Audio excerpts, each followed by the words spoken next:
dalam keadaan yang paling berat, dia tidak mengeluarkan kata-kata jahat. Hanya pada waktu saat dia berpisah dengan Bapa, Yesus tidak tahan lagi, maka dari atas kayu salib dia berkata, Eli, Eli, lama sabachthani.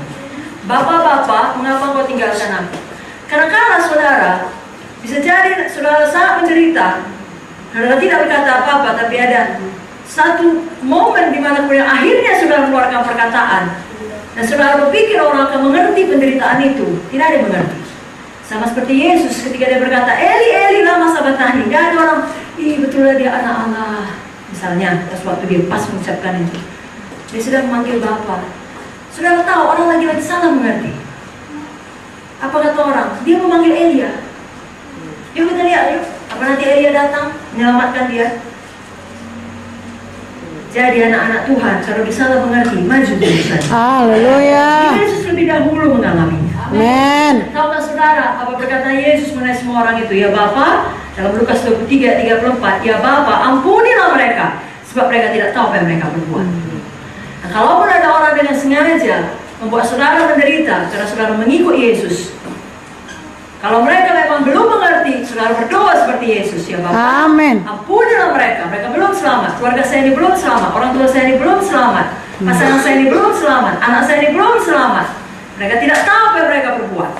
Tapi sebaliknya, kalau itu datang dari sesama anak Tuhan yang memang iri hati seperti saudara-saudara Yusuf, dengan sengaja mau membunuh Yusuf, dengan sengaja mau menghancurkan Yusuf, saudara tidak usah ganti doa saudara, tetap katakan, ya Bapa, ampunilah mereka, karena mereka tahu betul yang mereka berbuat.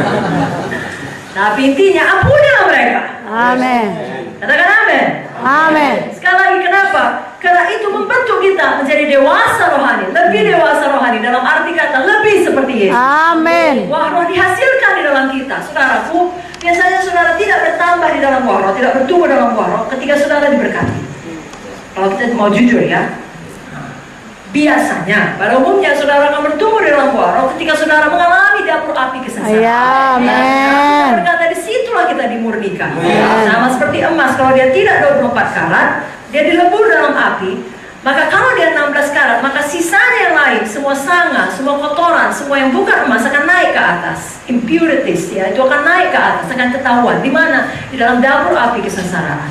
Lalu kalau kita mau, kita izinkan Roh Kudus membuang itu, lalu dihasilkan buah roh dalam kita. Lalu mempersiapkan kita untuk panggilan kita yang besar tersebut. Amin. Ya, atau dalam perjanjian lama, mimpi Yusuf yang besar tersebut. Dituliskan dalam Mazmur 105 ayat 17, diutusnya seorang mendahului mereka, Yusuf yang dijual menjadi budak. Ayat 18 Mazmur 105, mereka mengimpit kakinya dengan belenggu, lehernya masuk ke dalam besi. Tapi dalam salah satu terjemahan bahasa Inggris dikatakan, his soul came into iron, iron entered his soul. Besi masuk ke dalam jiwanya, jiwanya menjadi teguh seperti besi. Jadi bukan leher, jiwanya menjadi teguh seperti besi. Bukan besi, bukan jiwanya saja masuk dalam besi, besi masuk dalam jiwanya. Dalam arti kata, jiwanya menjadi teguh seperti besi. Tidak ada yang dapat menghentikan dia, tidak ada yang memgoyahkan dia. Unstoppable.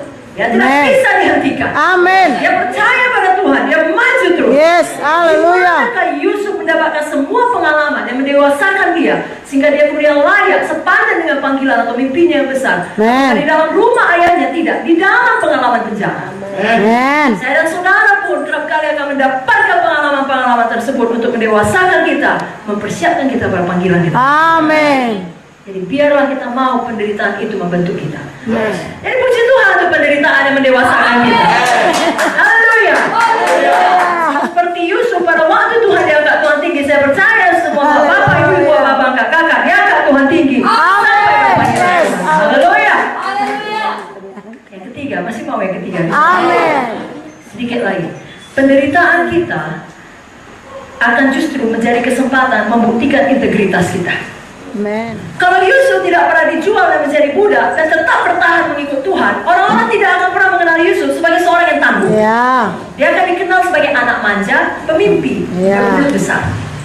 Justru penderitaan itu membuktikan siapa dia sebenarnya. Amin. Sama seperti Spons, banyak orang salah mengerti mengenai saudara sampai saudara melalui dapur api penderitaan. Lalu orang tahu, oh sebenarnya dia begini. Jadi itu jadi kesempatan bagi dunia untuk melihat Yesus di dalam saudara. Amin. Ya kalau spons, katakanlah spons itu warna kuning ya, untuk mandi biasanya banyak spons-spons berwarna-warni. Kita beli yang warna kuning, lalu kita masukkan air putih, kita biarkan dia menyerap aqua tersebut, kita diamkan sesaat. Tapi satu spons lagi, yang kuning juga, kita buat menyerap air Coca-Cola. Tapi kita diamkan sesaat. Sekilas nampaknya dua-dua sama. Sama-sama ke gereja, sama-sama beribadah, sama-sama melayani. Tapi kapan tekanan datang, tekan kuat-kuat spons tadi. Kalau memang isinya air putih, akan keluar air putih. Amin. Tak akan keluar teh, tak akan keluar kopi.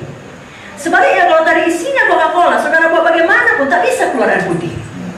Itu sebabnya, mulai dari sekarang isi hati kita dengan firman. Amin. Tekanan datang, penderitaan datang, itu hanya menjadi kesempatan untuk menunjukkan kita orang-orang yang mengasihi Tuhan. Amin. Haleluya. Orang berkata, aku ini sebenarnya orang yang sabar. Tapi karena ditekan seperti itu, maka marah. Maka dia mau ngamuk. Kalau enggak digituin, tanya pernah aku ngamuk. Tanya pernah ada cakap keluar kotor atau keluar jahat. Orang baiknya, itu tidak betul. Memangnya dia pemarah. Haleluya. Nah, ada kekotoran. Lalu Haleluya. ketika ada kesempatan mengeluarkannya, ditekan dia keluar yang kotor. Haleluya, betul. Tapi itu ada baiknya, sehingga kalau saudara mau rendah hati, saudara mengakui, kupikirnya aku setia, rupanya enggak.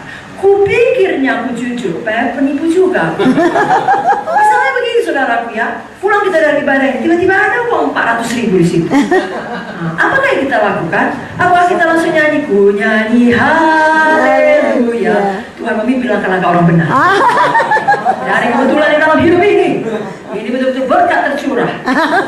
Atau sebaliknya, itu kita berikan kepada Bapak Pendeta Bernard dan berkata, Pak, ini ada yang tinggal uangnya. Bapak umumkan, nah, siapa yang kehilangan? Amin. Jadi baik itu godaan, baik itu penderitaan, apapun caranya, jenisnya, itu justru membuktikan siapa kita sebenarnya. Amin.